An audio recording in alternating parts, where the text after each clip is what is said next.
Welcome. Take two. Welcome, all you slip joint enthusiasts and traditional knife lovers from around the world to Baxter's Blades. You're entering the tiger pit. Meow! I got another queen, the queen, for you today. Another Winterbottom bone. My final one, so far. It's a moose, it's a moose. Yes, a moose. This is QN52WB for Winterbottom, made in China. Same queen box, magnetic box. Look at this big bad boy. It's a moose. In Winterbottom, let's take a look at this Winterbottom bone. They all vary. This one doesn't have as much gray as my half whittler. More browns and tans and whites. Almost like a burnt bone stag. This is a moose. Very different than the other Mises I have from Rough Rider, even though this is probably from the same factory. This is a lot like a case moose with a clip point and a spay blade. This one has half stops. See the giant clip point blade and a spay blade. So it's very similar to a trapper, except it just comes out of the other end of the knife. And, well, that clip point reminds me of another clip point, a 75 Stockman. Half stops, of course, 440C stainless steel, China. I love the 440C. Holds an edge really well. Doesn't that look like a K75 Stockman? We'll take a look here in a second. Love the half stops, really good snap on it.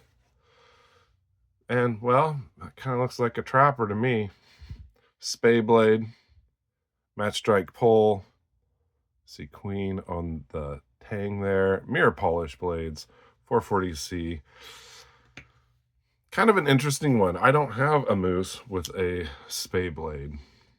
I have various other renditions of the Rough Rider with the Texas spay, and also this giant heavy-duty moose. Well, I guess this one has a spay blade. So I'm wrong. The burlap series.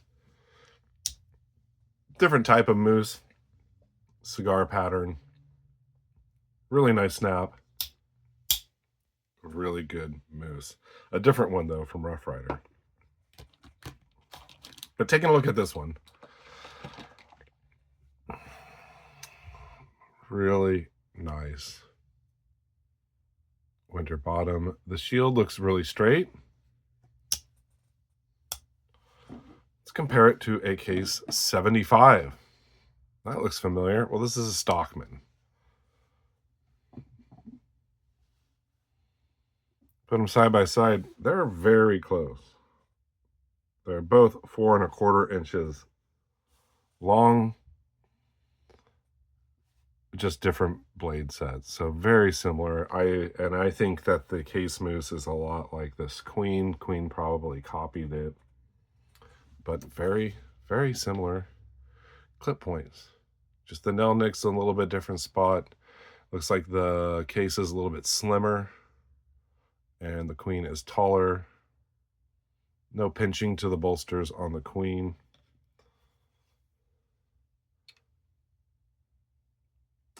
Almost the same thickness. This is a 6.5 bone stag, to just kind of a little comparison to the Winterbottom bone.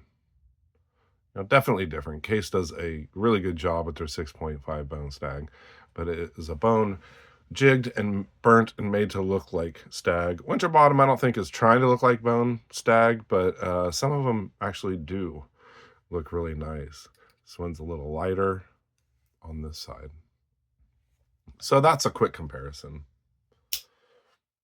Well, when I did the video on my half whittler, I said, well, when I do this video, I'm going to show them all. And so that's what I'm going to do. Oh, by the way, this was like $13 and change at Chicago Knife Works. They still had them available. Obviously not a pattern I really wanted to get, but it's kind of cool. It reminds me of a big jackknife with a spade blade coming out the end.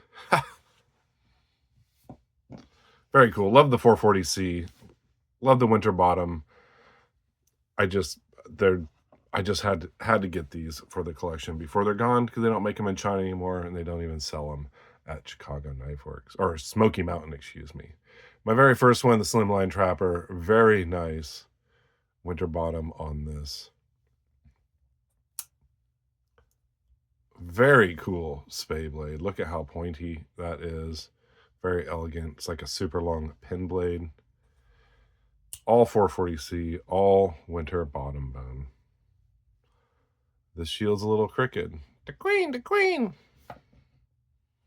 Of course, had to pick up the Barlows when they were out, and I debated about whether or not to get a second one, because once these are gone, they're gone. Very unique Barlow, a little bit longer. The bolster shape is definitely different. Let's take a look at that Winterbottom, more of a tan, sandy color. And then this has the gray. Boy, my lighting really stinks. This has the gray, lighter color on the back. Really cool Barlow. Half stops. Pen blade.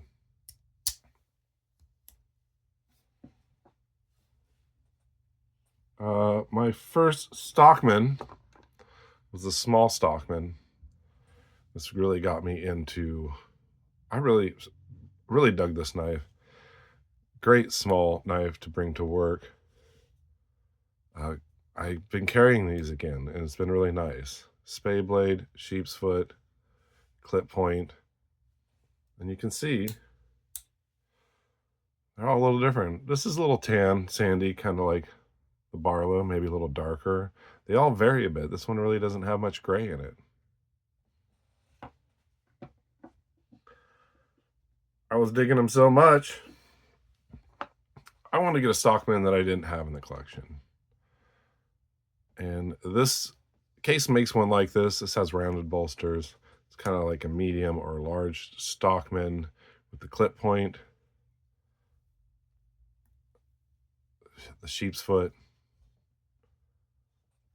But this has the awl tucked down there, cut away so you can get to the nail nick. Leather punch, very dull. They're not meant to be really sharp. You could probably sharpen them up, though, if you like. Just like a leather punch. And what I thought was really cool about this is a Stockman without a spade blade. Check out the Winterbottom bone on this one. Very nice. Some browns up here, some grays in there. Wow. Just looks really nice. When I first got into this, I was not really into, look at the point on this thing. Look at that. Dang. That's a point. Really nice blade grind. 440C. Great Stockman. And the last one, which I just showed a few days ago, the Half Whittler. A lot of gray on the show side. Really light on the pile side. Love the coloring of this one.